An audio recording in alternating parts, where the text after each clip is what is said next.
Oh, habak na naman. Oh, abak na naman. So, kakagising ko lang dito guys.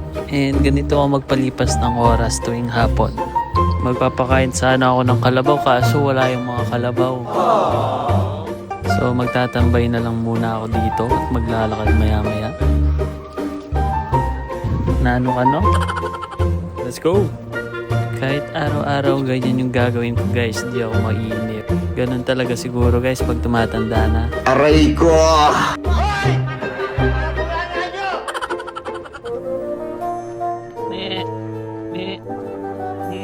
Sinong magsasawa sa ganitong view guys?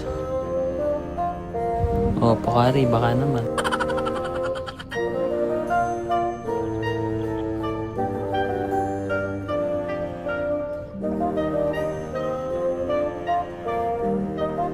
Parang may naamoy ako hindi maganda. Ninanya. So dito guys, naisipan ko nang bumalik.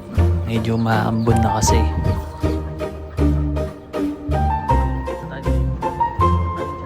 So yun lang guys. Hanggang sa susunod nating pagkikita, paalam!